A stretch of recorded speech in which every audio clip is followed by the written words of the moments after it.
Quem aqui nunca se viu paralisado pelo medo, incapaz de planejar ou de se entregar plenamente aos relacionamentos que possui? Ou ainda, quem nunca se pegou pensando em ilusões sobre o futuro, incapaz de agir no presente? Eu te digo, certamente já me vi nessa posição. E mesmo hoje, depois de anos de práticas, ainda enfrento esses bloqueios. É como se eu estivesse congelado no tempo e preso em um estado de preocupação constante, incapaz de avançar e também de onde não se é possível voltar. E por mais que eu tente me libertar desse emaranhado de emoções, parece que sempre acabo voltando ao mesmo ponto de partida, preso em um ciclo interminável de preocupações e receios. É uma luta diária contra essa voz ilusória que sussurra dúvidas e alimenta os meus medos. Mas para mim sempre fez bem, fez muito sentido reconhecer que nunca estive sozinho nessa jornada. E todos nós, em algum momento, nos deparamos com os obstáculos que a vida nos apresenta. E é exatamente por isso que estamos reunidos aqui hoje, para explorarmos juntos essas questões e aprendermos a lidar com os bloqueios que nos impedem a crescer. E também de descobrirmos maneiras de superar esses medos. Espero, de coração, que ao longo deste encontro possamos encontrar caminhos para alcançar uma vida mais plena e realizada. Bora lá! O que são esses bloqueios e como que eles surgem?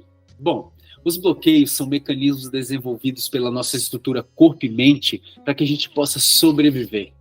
Eles operam muitas vezes de forma inconsciente para evitar a nossa dor e o nosso sofrimento. A teoria ela é linda, né? Mas esse senso de autoproteção, ele é paradoxal também, porque ao mesmo tempo que quer nos proteger, gera incômodos, e esses incômodos nos machucam e impedem a gente de viver uma vida satisfatória.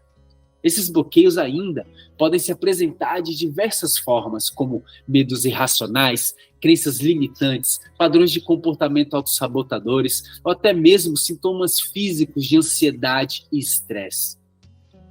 Esses bloqueios têm suas raízes em experiências passadas, em traumas emocionais, em condicionamentos sociais e culturais, né? Por exemplo, um evento traumático na nossa infância pode desencadear o medo persistente de rejeição ou fracasso, enquanto mensagens negativas internalizadas da sociedade podem alimentar crenças de que nós não somos bons o suficiente. Ainda, esses bloqueios eles surgem como uma forma de autopreservação. Nossa mente, em busca de segurança e proteção, pode interpretar certas situações como ameaçadoras, desencadeando respostas de luta, fuga ou congelamento. Ou seja, essas respostas que são automáticas, elas podem se tornar padrões, e esses padrões dificultam a nossa mudança e a superação desses bloqueios. É importante compreender que esses bloqueios eles não são totalmente negativos. Eles surgem como uma forma de nos proteger e nos auxiliar nessa adaptação do ambiente ao nosso redor. E quando esses mecanismos de defesa se tornam excessivos, eles nos limitam e impedem o nosso crescimento e evolução. E diz aí, você consegue reconhecer esses bloqueios e os padrões comportamentais que te limitam? Comenta aqui embaixo para eu saber, tá bom? E não se esqueça que toda terça tem aula nova no nosso grupo de estudos. Deixa aqui sua dúvida e a sugestão de temas nos comentários, belezinha? Em momentos de grande impacto emocional, como as experiências traumáticas, nosso corpo e a nossa mente adotam estratégias de sobrevivência que nos distanciam, pelo menos no momento, do processamento saudável do que aconteceu. Isso acontece porque, diante de situações extremas, como as traumáticas, nossa mente, o nosso corpo reconhece a necessidade imediata de agir para garantir nosso bem-estar físico e emocional. E, para isso, recorre aos recursos e repertórios disponíveis para lidar com essa situação. Nesses momentos, a nossa linguagem, a nossa comunicação e até mesmo a consciência podem ser temporariamente suprimidas em prol de uma rápida tomada de decisão e ação.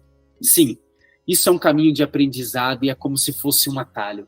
E quando nos deparamos com qualquer situação que percebemos como perigosa ou semelhante a algo que já nos causou dor, ativamos um sistema de sobrevivência que está armazenado em áreas mais primitivas do nosso cérebro.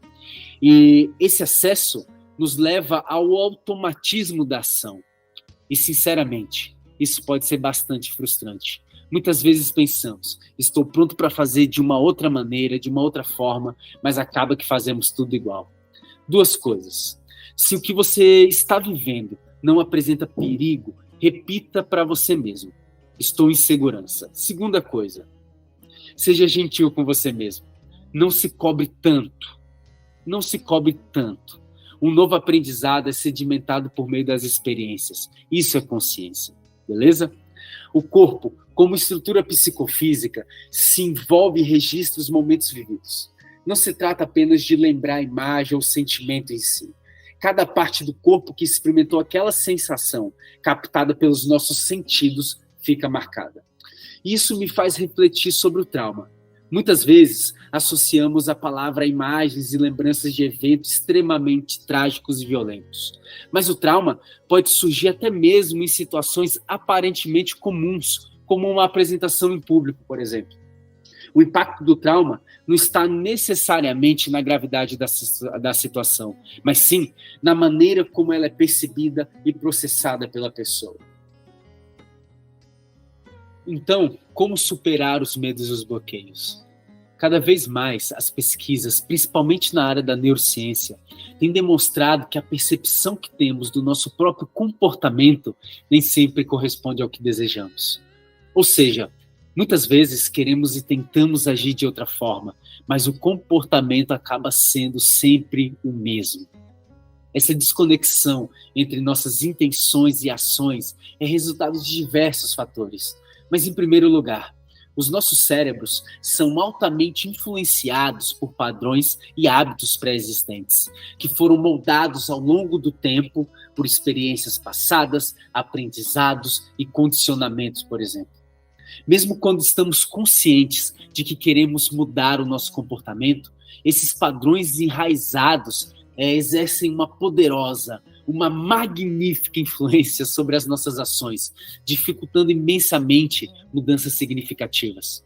Além disso, a nossa percepção de nós mesmos e das nossas habilidades nem sempre reflete a realidade objetiva.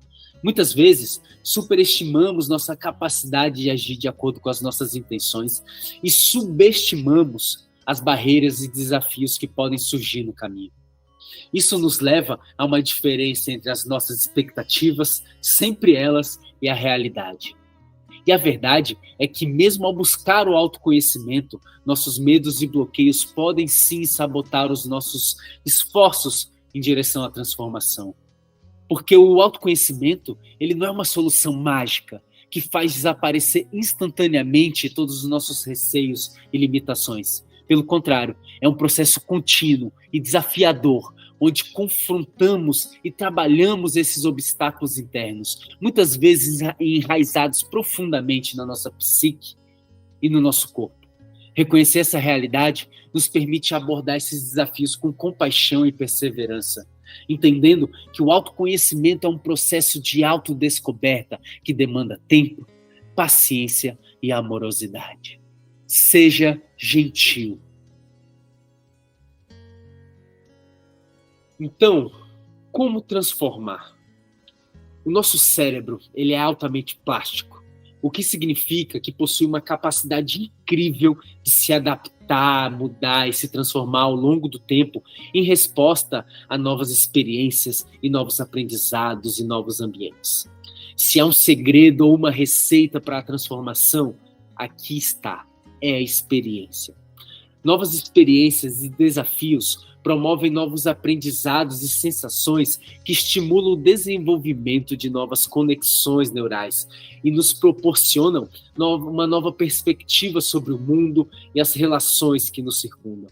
O que eu estou falando não é nada novo. Filosofias comportamentais antigas, como o Yoga e o Tantra, já falavam sobre isso há milhares de anos. Essas tradições ensinam que a prática, ou seja, a experiência de vida, É fundamental para promover o acesso a uma nova consciência. Tanto o yoga quanto o tantra nos lembram que a verdadeira sabedoria não vem apenas do intelecto ou do estudo teórico, mas sim da experiência e das suas reverberações no nosso corpo físico, mental, energético e espiritual. Gerar novos significados. Aqui está a nova consciência. Se abra para novas experiências, explore novos caminhos. Eu te digo, vai valer muito a pena. Principais pontos da aula de hoje. Começamos a aula explicando que os bloqueios que experimentamos na vida cotidiana são mecanismos de defesa que são ativados pela nossa estrutura corpo e mente para a nossa sobrevivência. Depois, expliquei por que esses registros ficam no corpo e como isso potencializa a criação de padrões comportamentais. E por último, mas não menos importante, como superar os medos e bloqueios por meio da experiência de vida. Então, se a aula de hoje fez sentido para você, vem praticar educação tântrica com a gente. Temos cursos e aulas regulares. Entre lá no nosso grupo de WhatsApp e até a próxima aula, que é semana que vem. Sugestão de prática para hoje. Exercício intuitivo, indicado para quando quiser dar ao seu corpo exatamente o que ele precisa. Significado: eu posso seguir o caminho que preciso. Faça algum toque, movimento, alongamento ou expressão que seu corpo precise. Siga sua intuição. Não existe certo ou errado, mas sim o que você intui de realizar. Você pode fazer tudo, inclusive nada, se este for o seu desejo. Pode fazer algo criativo ou inédito ou um exercício pronto e conhecido. Respire e exercite sua escuta corporal. A intenção desse exercício é atender à sua necessidade mental, emocional e física do momento. E ele oferece conexão corporal, aprofundamento em si, centramento, alívio, autorregulação, satisfação, relaxamento e integração. Boa prática!